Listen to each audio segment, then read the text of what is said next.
Evangelho segundo Marcos. Nós estamos nos dedicando à palavra de Deus no Evangelho de Marcos, porque nós estamos, como diz o título dessa série bíblica, nós estamos querendo seguir os passos de Jesus. E os passos de Jesus naquilo que nós chamamos de ciclo de Páscoa. Ou seja, os antecedentes, o que ocorreu antes daquilo que nós chamamos de Páscoa e de Semana Santa. Então nós estamos nos dedicando desde o dia 18 de fevereiro até o dia 25/3, 40 dias. 40 dias a seguir os passos de Jesus. O que antecedeu essa semana que mudou o mundo, mudou a história da humanidade, a morte e a ressurreição de Jesus Cristo. E quando nós olhamos para isso, nós estamos buscando trazer para a nossa cultura cristã aquilo que a gente já tem alguma noção na doutrina cristã. É por isso que nós estamos aqui na nossa igreja incentivando, como o Tony falou aqui, a compreensão do calendário cristão. Se o calendário civil começa no dia 1º de janeiro, para os cristãos no mundo inteiro não. Ele começa 4 domingos antes do Natal, que é chamado de Advento. E o que significa isso? Significa que nós celebramos e refletimos sobre esse ato magnífico da história, que é Deus se fez um homem. A encarnação, Deus se tornou um de nós, se fez carne como nós. A gente chama esse ato de Natal e encarnação. É Cristo vindo viver como ser humano e nos mostrando como Deus é. Mas isso a gente sabe na mente, a gente precisa trazer para a nossa cultura cristã, a gente precisa trazer para os nossos hábitos. E é por isso que a gente está ajudando a cada um dos nossos irmãos a compreender o significado disso na nossa história, na história pessoal de cada um de nós. Se o primeiro ato é Deus vir viver entre os homens, o outro ato que muda completamente a perspectiva humana é Deus passar pela morte e sair do outro lado. É Cristo ir à cruz e lutar contra todos os agentes da morte e vencê-los todos, e ressurreto ao 3º dia, ele será primícia da nova criação. Aquilo que vai acontecer com cada um de nós na nova criação, a gente precisa olhar para Jesus, porque Ele é o primeiro, Ele é o modelo do que vai acontecer com cada um de nós. A gente chama isso então de encarnação e ressurreição. E aqui há duas notícias. No nascimento de Jesus, Deus chegou. E na morte e ressurreição de Jesus, Deus venceu a morte completamente.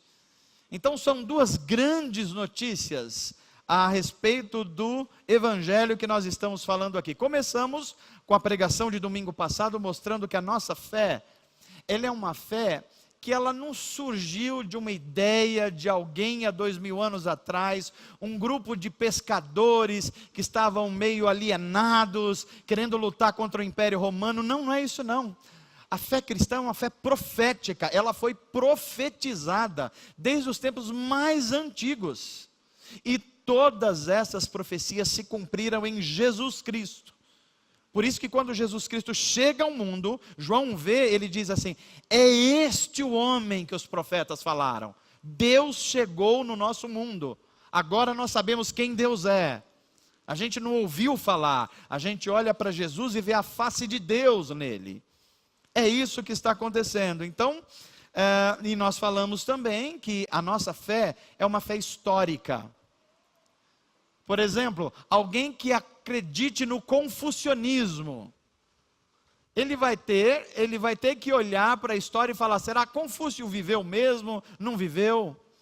ou alguém que acredite, por exemplo, no espiritismo, ele terá que acreditar que um espírito encarnou em alguém e passou para uma segunda pessoa, e terá uma dificuldade enorme para explicar, então, porque todos os espíritos nasceram junto com Adão ou não? Olha a dificuldade que um espírita tem. Percebe? Porque se um ser humano está encarnando, mas encarnando em que espírito? Esses espíritos já existiam? Não existiam? Olha a dificuldade racional de algumas expressões de fé. Mas o cristianismo é uma expressão histórica da fé. Jesus Cristo é um personagem histórico. Ele viveu sob Pôncio Pilatos. Ele viveu numa data específica. Ele é conhecido, estudado. Ninguém procura, nem o cientista procura mais e quer descobrir mais uma coisa na história do que o corpo de Jesus. Faz 2000 anos que toda a ciência, toda a arqueologia, toda a tecnologia quer descobrir onde está o corpo de Jesus.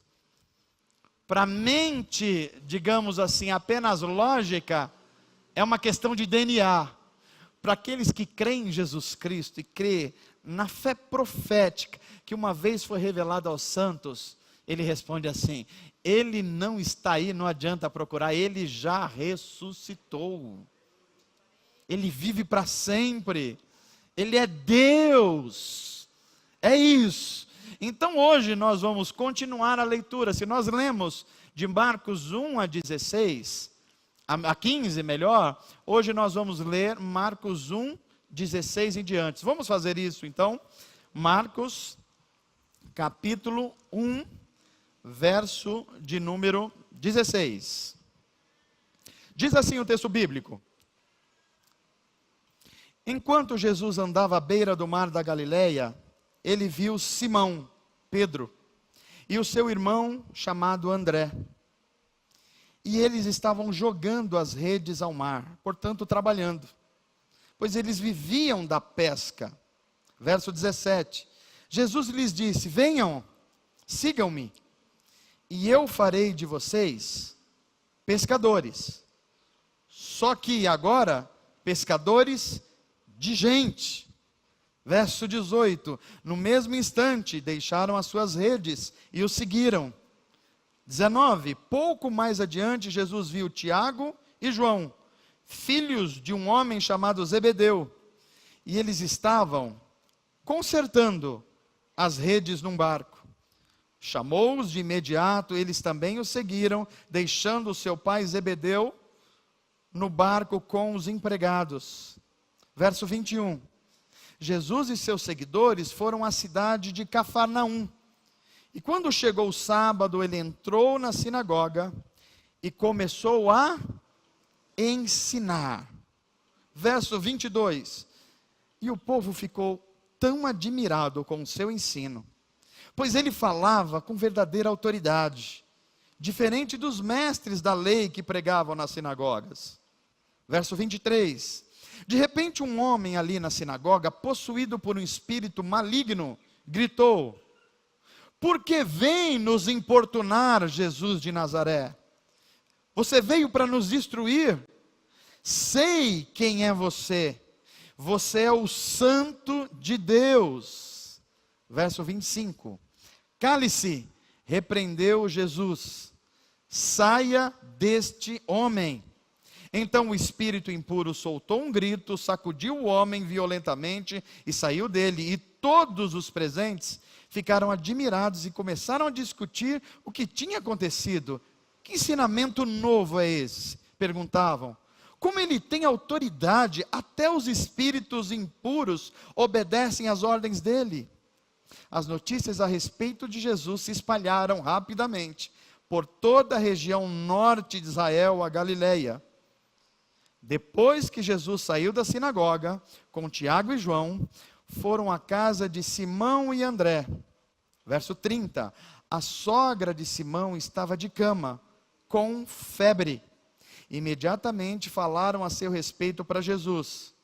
Ele foi até ela, tomou-a pela mão e ajudou a levantar-se. E a febre a deixou. e ela passou a servi-los. 32, ao entardecer, depois que o sol se pôs, trouxeram a Jesus muitos enfermos e gente possuída por demônios. Toda a cidade se reuniu à porta da casa para observar. 34, então Jesus curou muitas pessoas que sofriam de diversas enfermidades. Ele expulsou muitos demônios. Não permitia, porém, que os demônios falassem, pois os demônios sabiam quem ele era. No dia seguinte, antes do amanhecer, Jesus se levantou e foi a um lugar isolado para orar. Mais tarde, Simão e os outros saíram para procurá-lo. Quando o encontraram, disseram: Jesus, todo mundo está à sua procura.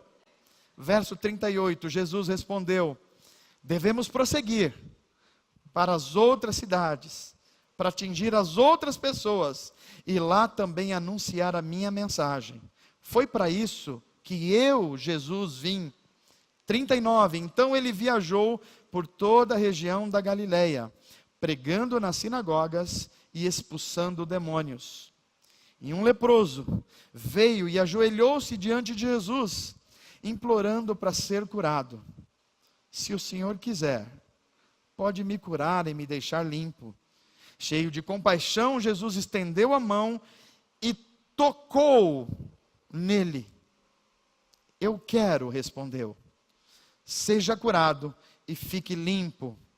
42, no mesmo instante, a lepra desapareceu e o homem foi curado. Então Jesus se despediu dele com uma forte advertência: não conte a ninguém. Vai e se apresente ao sacerdote, para que ele o examine. Leve a oferta, que a lei de Moisés exige pela sua purificação. E isso servirá como testemunho. O homem, porém, saiu e começou a contar a todos o que havia acontecido. Por isso, em pouco tempo, grandes multidões cercaram Jesus, e ele já não conseguia entrar publicamente em uma cidade.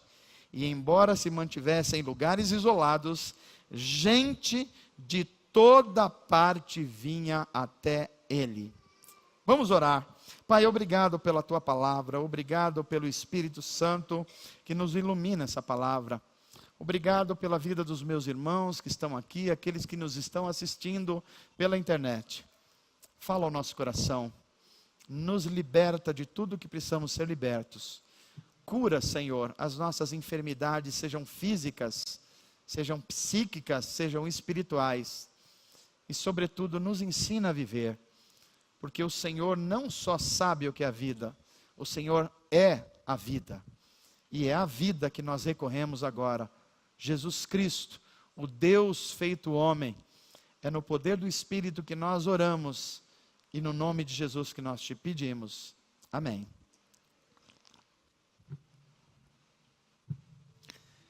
Meus amados, nós estamos envolvidos numa caminhada para entender os passos de Jesus, desde o primeiro momento que ele pisou a esse mundo, e até o momento mais alto da fé cristã, que é a sua ressurreição, logo após a sua morte. E hoje nós estamos compartilhando a partir do verso 16 do primeiro capítulo de Marcos. Veja, entenda bem o que está acontecendo na Bíblia Sagrada, contando a vida de Jesus. Marcos capítulo 1, verso 1 ao 15, descreve 30 anos da vida de Jesus. 15 versículos descrevem 30 anos. Agora que nós lemos do verso 16 até o final do livro de Marcos, vai descrever aproximadamente 3 anos.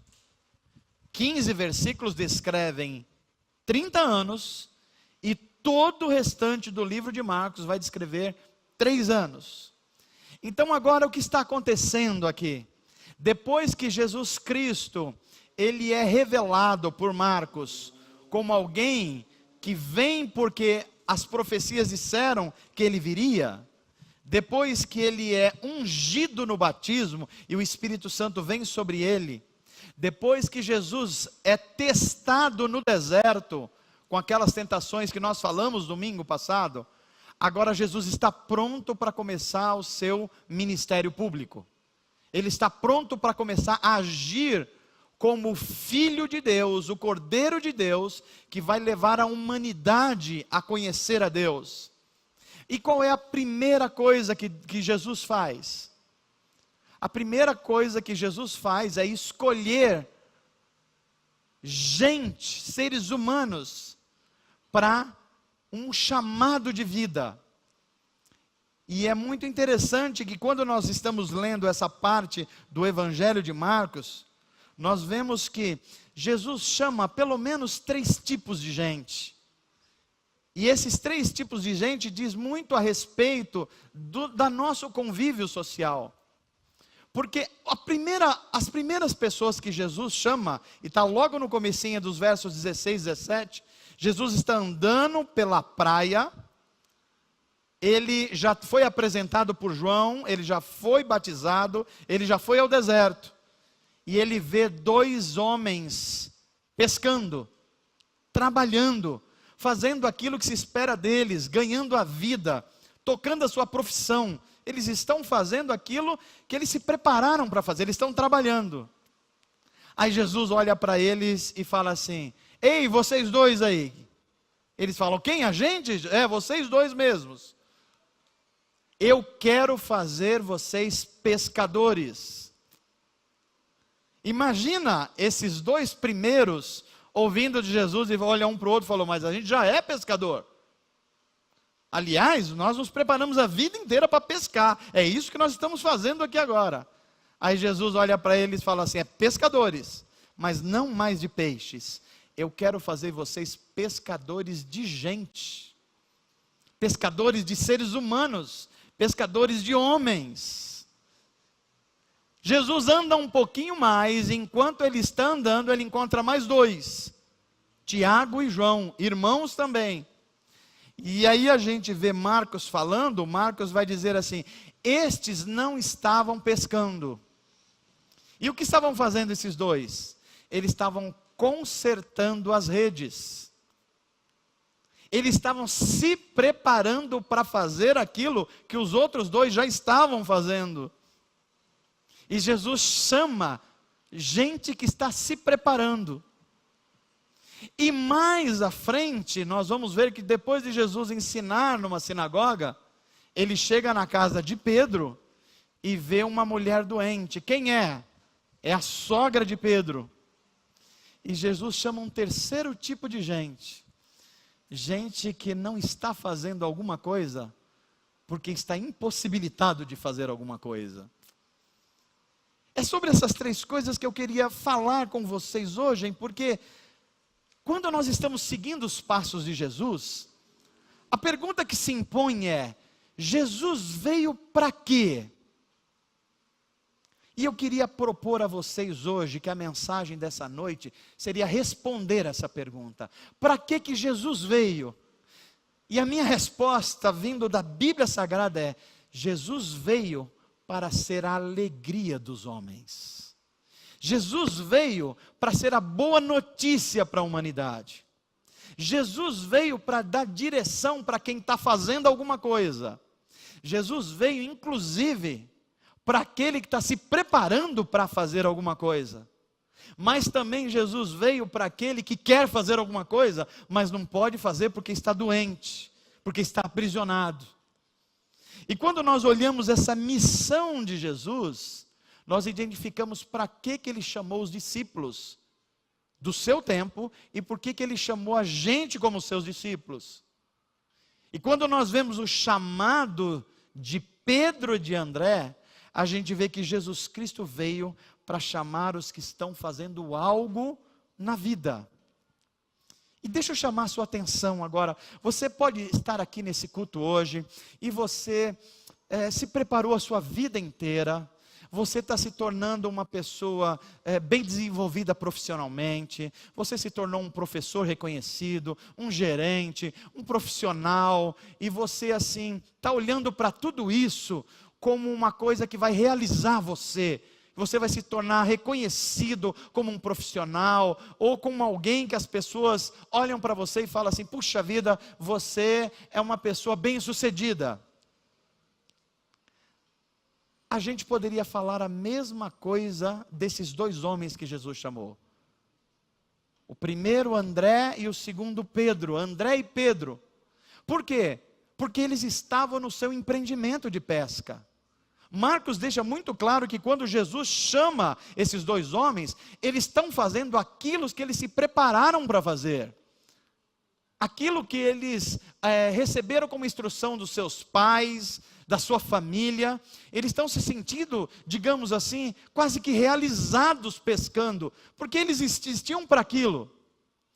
Mas veja como isso valeu para ele e vale para a gente. Jesus olha para eles e diz assim: olha, pessoal, eu estou chamando vocês para me seguir. Então, eu estou chamando você para ser pescador. E eles olham para o outro: mas pescador a gente já é. Ele falou: eu sei. Eu quero que agora vocês passem a uma coisa muito maior. O que eu acho lindo nessas palavras de Jesus é que Jesus não manda nem André nem Pedro pararem de pescar. Como Jesus não manda a gente deixar de ser um profissional. Como Jesus não manda a gente parar de trabalhar no que a gente trabalha. Como Jesus não manda você mudar de religião. Como Jesus não manda você fazer qualquer uma dessas coisas. O que Ele faz é ressignificar o que você faz. Para Pedro e André, o objetivo da vida era pescar peixes. Mas Jesus ressignifica a vida deles e diz assim: olha, eu sei que vocês tentam se realizar nisso, mas eu vou dar uma missão para vocês que é muito superior. Vocês vão continuar pescando, mas agora pescando seres humanos para o reino de Deus. Jesus está chamando para segui-lo pessoas como André e Pedro. Gente que já está fazendo alguma coisa, mas em fazendo alguma coisa ele fala assim: o que você faz? Ah, Deus, eu sou professor. Então, que tal agora você ensinar pessoas o caminho de Deus? O que você faz? Eu sou empresário, eu produzo coisas. Então, que tal agora você ser empresário, mas ser empresário para a glória de Deus, para atingir as pessoas sinalizando o reino de Deus? O que você faz? Eu gosto de cuidar de pessoas que estão iniciando a vida, crianças e adolescentes. Pois é, você pode continuar fazendo isso, mas deixa eu ressignificar isso. Há muitas pessoas que estão entrando para o reino de Deus e precisam também ser ensinadas. Você vai ensinar agora a gente o que é a verdadeira vida. Então a beleza do Evangelho é que aquilo que nós já estamos fazendo, aquilo que Deus vocacionou a gente para fazer, vem Jesus Cristo e fala assim: agora eu vou ressignificar o que é isso.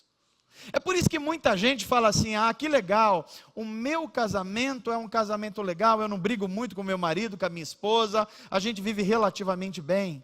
Aí Jesus olha e fala assim: pois é, o seu casamento está bem, agora eu quero ressignificar ele. Eu quero que você como mulher e você como homem entenda que eu tenho propósitos para a vida humana. E esse casamento agora pode ser direcionado para pescar homens para a glória de Deus. Estão entendendo, gente? Agora veja o segundo passo. Ele não chama só quem está fazendo, porque ele vê mais duas pessoas, Tiago e João. E Tiago e João não estão pescando. Tiago e João estão arrumando as redes para começar a pescar. E esse aqui é uma imagem muito interessante da vida. Porque assim como esses homens, tudo que eles queriam é: vamos preparar as nossas redes. E a hora que as nossas redes estiverem prontas, nós vamos para o mar. Porque nós fomos criados para ir para o mar, nós somos pescadores. E nós vamos pescar muitos peixes e a gente vai ser realizado na vida. Da mesma forma que esses dois homens estavam assim, nós também estamos nesse mar da vida.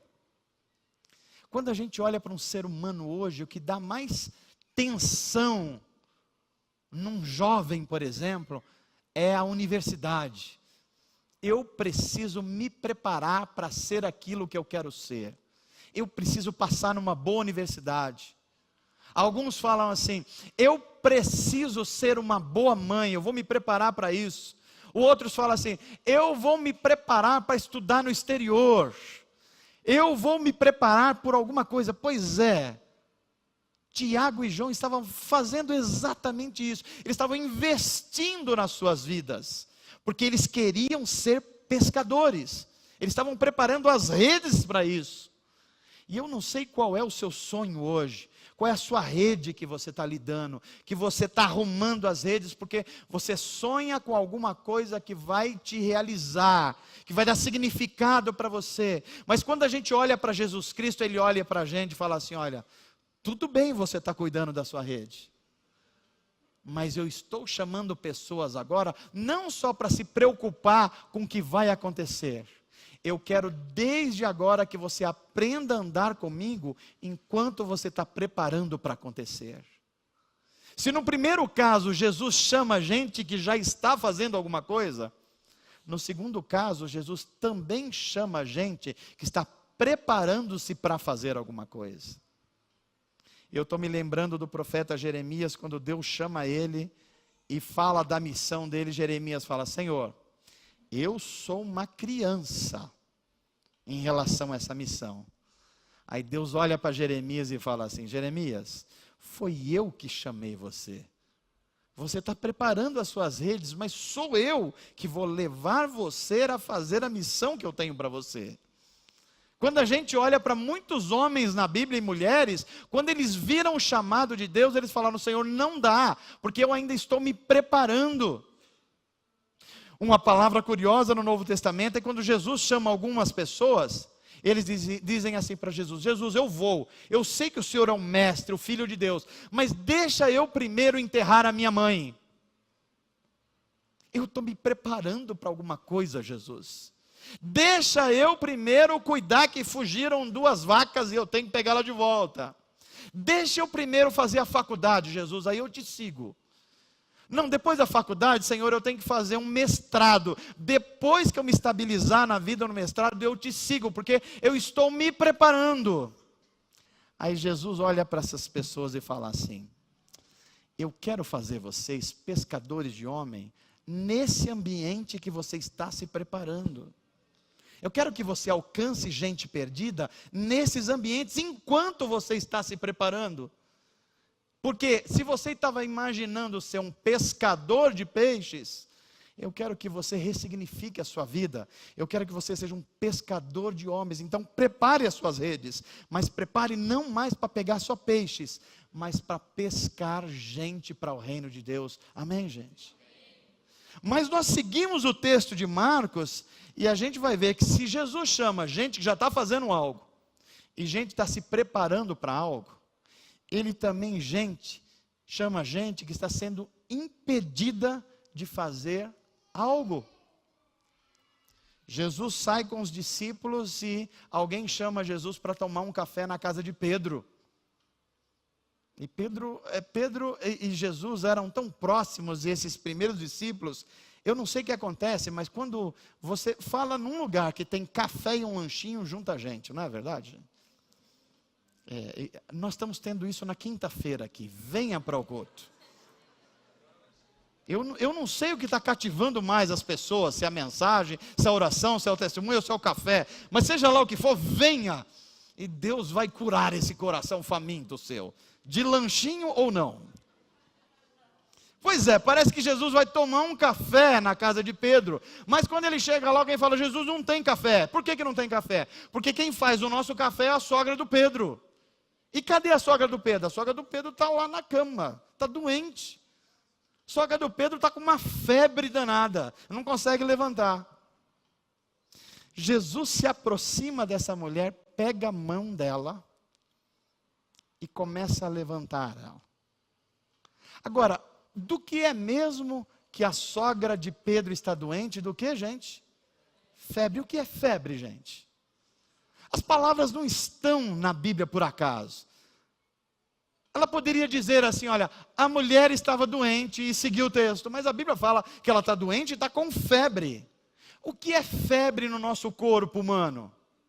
Febre é um sinal de que tem algo errado no corpo.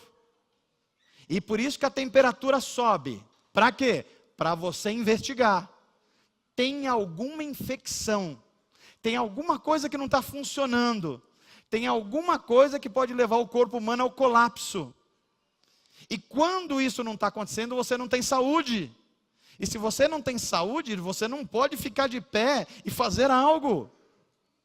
Aí Jesus olha para essa mulher, pega na mão dela e coloca ela de pé. E o texto de Marcos vai dizer assim: quando Jesus faz isso, a febre a deixa imediatamente. Há quem diga, se Jesus curou uma sogra, ele cura qualquer tipo de gente.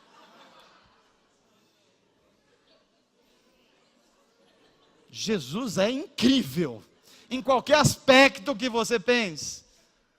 Mas o que eu aprendo que essa cura de Jesus Cristo aqui, é que ele coloca de pé uma pessoa, e o texto de Marcos é: a febre a deixou imediatamente, e ela passou ao quê, gente? Ao quê? Você pode falar um pouquinho mais alto? A mulher, a febre a deixou, e ela passou a fazer o quê? Outra pescadora de gente. Jesus está fazendo uma revolução nos primeiros capítulos de Marcos. Aquele que estava fazendo algo que ele achava que era o sentido para a vida, Jesus fala: pode continuar fazendo, mas você precisa ressignificar isso aí. Você quer ser um engenheiro? Não faça pontes, mas faça para a glória de Deus. Você quer ser um médico? Cuide de pessoas, mas leve pessoas à cura também da sua alma e do seu espírito. Ressignifique tudo isso.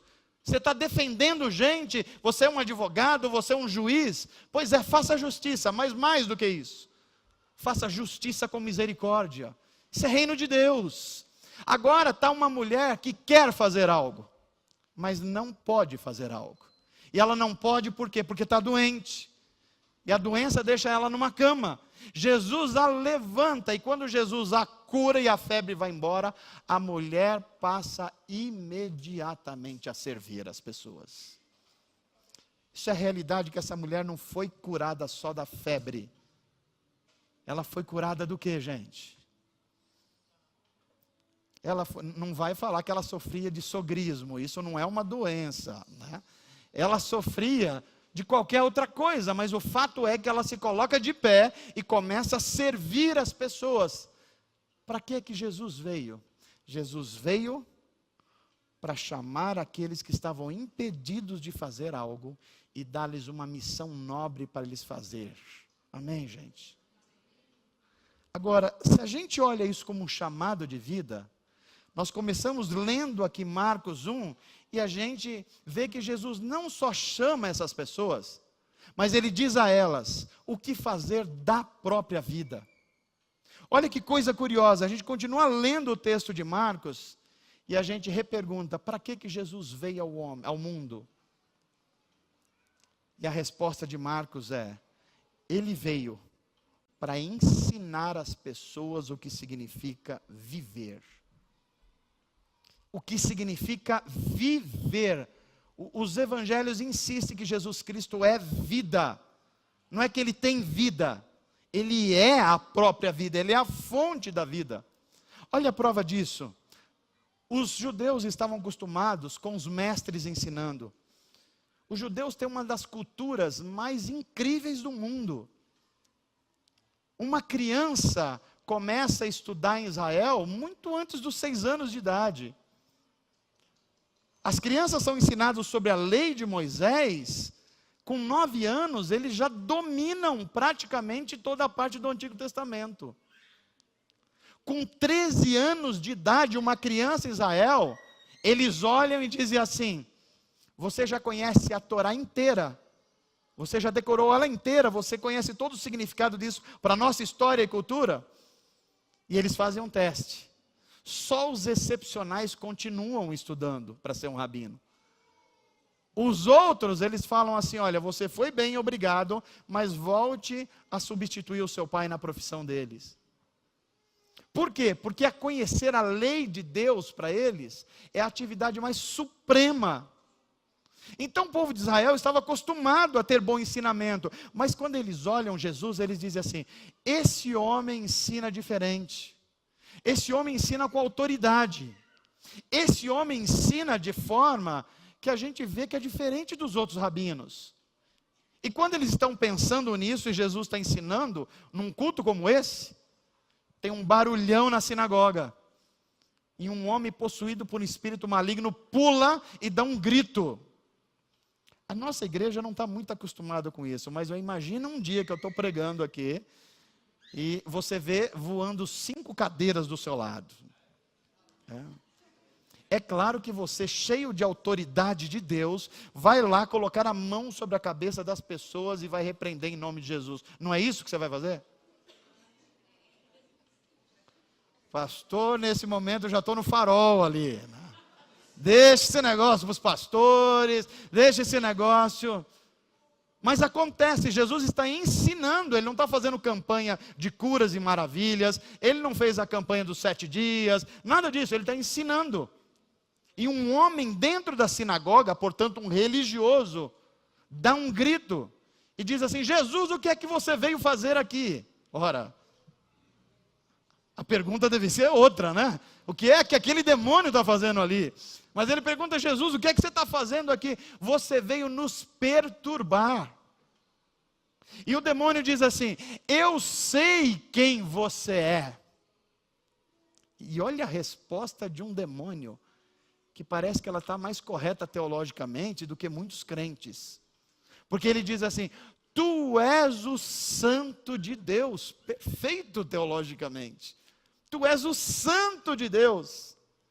E aí o livro de Marcos vai nos ensinar que Jesus começa uma entrevista com o demônio, não é isso? Quem você é, demônio? De onde você veio? Qual o seu nome? O que você está fazendo? Qual o seu RG? Fala aí o seu CPF, demônio. É isso que Jesus faz. Mas você tem visto isso em alguns lugares, parece. E da onde vem isso? Não é da Bíblia Sagrada. E não é do ensino de Jesus Cristo. Porque quando um demônio tenta falar com Jesus, a palavra de Jesus é: cale-se, espírito imundo. E é exatamente isso que acontece. E quando Jesus diz isso, o homem dá um stremelique, dá um grito e cai, mas cai liberto. As pessoas que estão na sinagoga olham e falam assim: esse homem tem um ensino diferente. Os rabinos ensinam a gente a lei de Moisés o tempo todo, mas a gente nunca viu algum deles dar uma ordem para o espírito maligno. Nem conversa com o espírito maligno.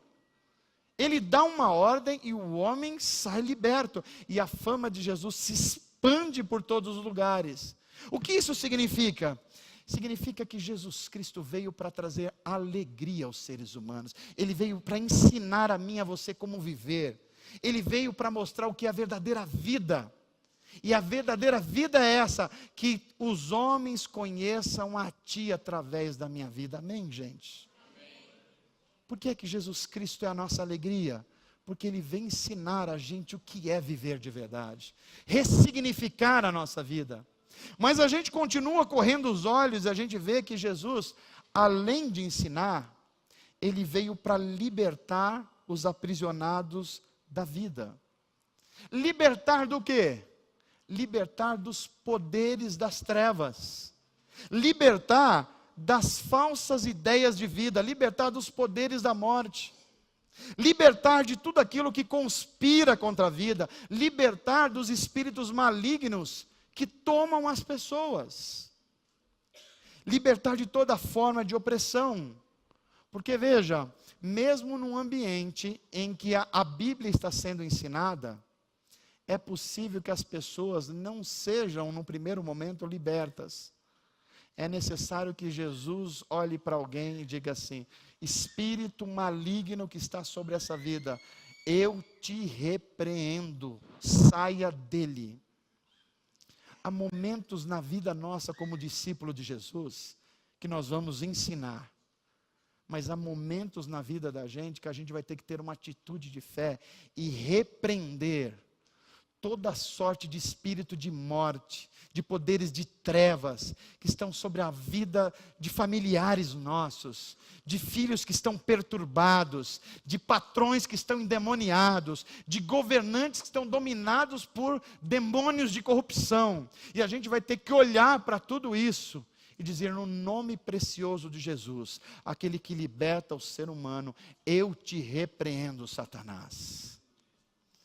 E se Satanás e os seus demônios tentar conversar, a nossa palavra não é entrevista com o demônio. É: cale-se, eu te repreendo em nome de Jesus. Sai dessa vida. Amém? Jesus veio para libertar os aprisionados.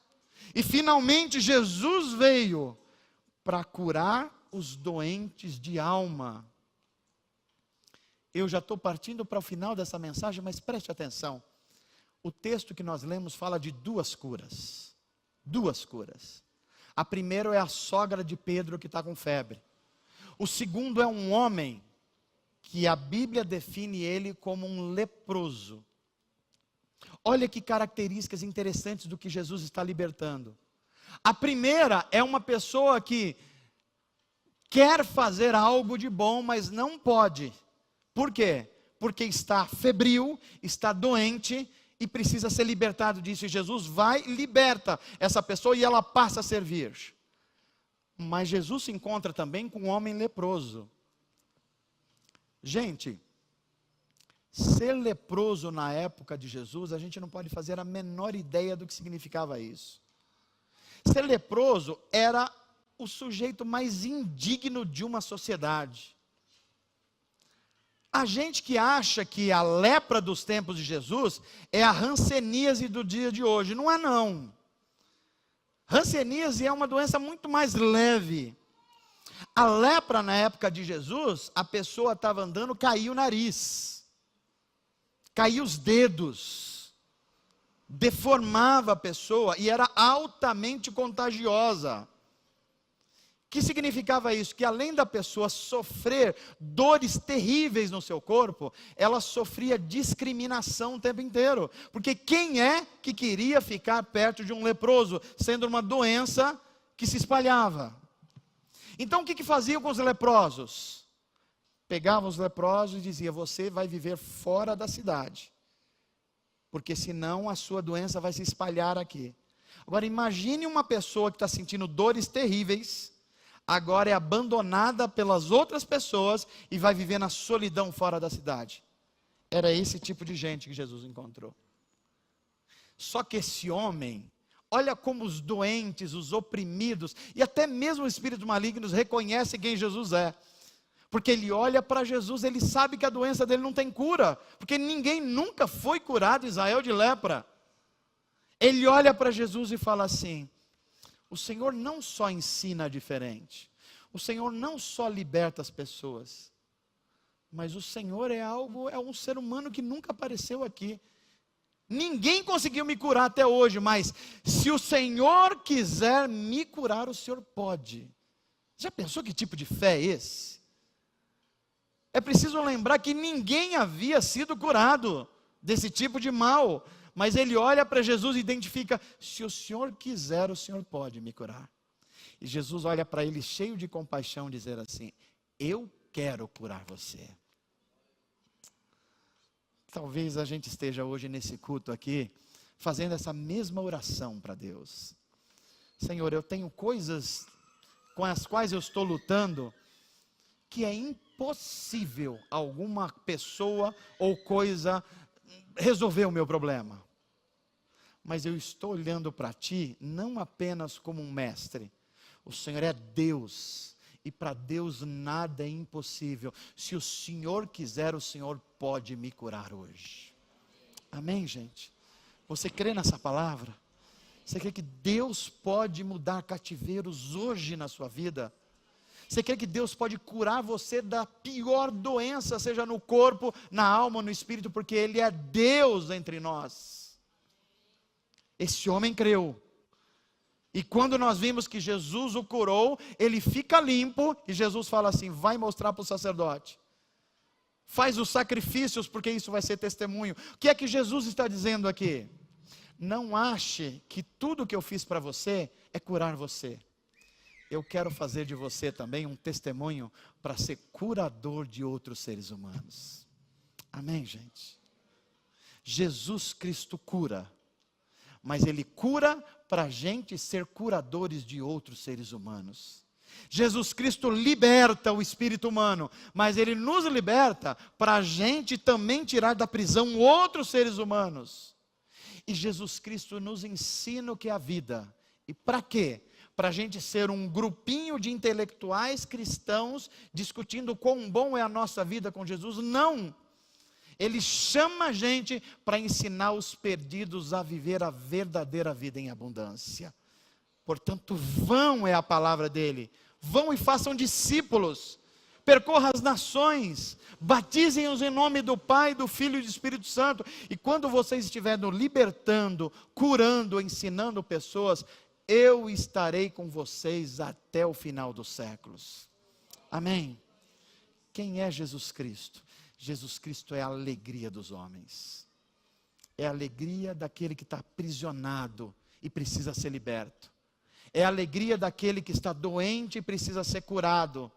Jesus Cristo é a alegria daquele que não sabe o que é viver, mas precisa aprender. Antes de Jesus e depois de Jesus, muita gente tentou dizer o que é a vida e o que é viver bem. Filósofos como Sócrates, Platão e Aristóteles ensinaram. Um deles disse: olha, você só viverá bem, se você descobrir o que é a verdade da vida. O outro diz assim: olha, você só vai viver bem se você achar o caminho certo da vida. O outro vai dizer assim: olha, na verdade a vida é você descobrir, através da lógica das disciplinas humanas, o que é a verdadeira vida. Depois de Jesus, homens como Freud vai ensinar: se você se livrar dos seus traumas de infância, der vazão para o seu corpo, você viver os seus prazeres de forma desenfreada, você descobriu o que é a vida.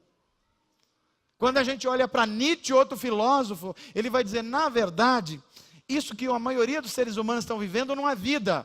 A verdadeira vida é quando você se larga de todas as tradições humanas, até que você se torne um super-homem, que está acima intelectualmente de todo mundo. Quando a gente olha para Karl Marx, ele vai dizer assim: o verdadeiro significado da vida é quando você não for mais uma massa de manobra econômica, quando você não for mais um exército de reserva, é quando você tiver liberdade econômica e ser dono do seu próprio nariz. Todas essas propostas de vida foram testadas na história, e todas elas, de um jeito ou de outro, levaram os seres humanos a aprisionamentos. Mas quando Jesus Cristo vem, Ele aparece nas ruas da Galileia, Ele deixa claro que a sua missão é ensinar, libertar os seres humanos das suas doenças, sejam no corpo, na alma, no espírito. E Ele diz assim: vinde a mim, vocês que estão cansados de teorias, de explicações sobre a vida. Vinde a mim, vocês que estão oprimidos pelos sistemas humanos, e eu vos aliviarei. Porque o meu jugo é suave, e o meu fardo é leve. É esse Jesus que está diante de mim, de você hoje. Ele é a alegria do ser humano. É Ele que dá sentido para nós. É Ele que ensinou a gente a viver, mas também ensinou a gente a morrer por uma causa. Mas mais do que isso, ao terceiro dia, Deus o ressuscitou dos mortos. E Ele se tornou a esperança e a alegria de todo ser humano que olha para Deus e diz assim: Senhor, eu me rendo, eu quero a Tua proposta de vida. E nessa proposta de vida eu vou caminhando com os meus irmãos de fé, até aquele dia que Ele retornar de novo. E agora Ele não retorna mais como um ser humano frágil, lá numa manjedoura de Belém. Agora a Bíblia diz que quando Ele aparecer, todo olho o verá, e todo ser humano vai prestar contas diante dEle. Eu fico imaginando às vezes como que vai ser isso. Você já pensou para uma mãe que perdeu o seu esposo, os seus filhos, num campo de concentração nazista, e morreu achando que o mundo é injusto, mas um dia o Rei dos Reis se levantará, e diante do tribunal dele vai estar Hitler, vai estar Mussolini, vai estar os grandes homens do mundo, e ele vai dizer assim: o que é que você fez com a autoridade e o poder que eu deleguei para você? Eu coloquei você aí para pescar homens para a justiça, não para matar seres humanos. E cada um de nós vai estar diante dele. A minha oração é que quando a gente estiver diante deles, a gente olha para ele e fala: Senhor, um dia o Senhor numa praia da Galileia chamou o André e o Pedro. Um dia eu também estava na praia da minha vida, pescando as minhas coisas, ou me preparando para alguma coisa, mas um dia o Senhor passou, foi num culto de domingo, lá na comunidade Atos, e o Senhor falou assim: vem, me segue, que eu vou fazer agora de vocês pescadores de seres humanos. E eu ouvi a tua voz, Senhor, e agora eu estou diante do Senhor e coloco a minha vida. E eu ficaria muito alegre de saber que Jesus olharia para mim e para você e diz assim: você foi fiel sobre o pouco, agora eu vou te colocar sobre o muito. Vem, vamos celebrar o banquete da vida eterna, que vai começar a nova criação de Deus, e você faz parte disso. Vem, vamos celebrar a verdadeira vida. Vem, esqueça o sofrimento, porque agora eu vou enxugar dos teus olhos toda lágrima, toda dor, toda injustiça, porque agora o Cordeiro de Deus tirou o pecado do mundo, e a gente vai celebrar a nova criação de Deus. Amém? Que Deus te abençoe, que Deus te fortaleça, que você seja curado, liberto e cheio de conhecimento de Deus, para curar, para libertar e para levar as pessoas ao conhecimento do verdadeiro Deus. Que Deus te abençoe em nome de Jesus.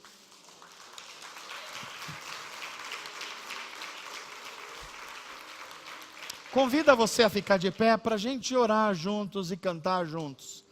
Nós estamos indo para as nossas casas. E eu comecei esse culto dizendo que 3 coisas, ou 3 tipos de criação adoram a Deus. A criação do mundo natural, os seres angelicais e os seres humanos. O culto está terminando. Nós nos unimos ao céu aqui para adorar. A pergunta que fica é: amanhã na segunda-feira, só o céu vai estar adorando ou a gente também? Só a criação vai estar adorando ou a gente também? A minha oração é que o Espírito de Deus alcance você e você tenha plena consciência que aquilo que Jesus veio fazer é a tua missão no mundo também: curar, libertar e pescar pessoas para Deus. Amém, gente?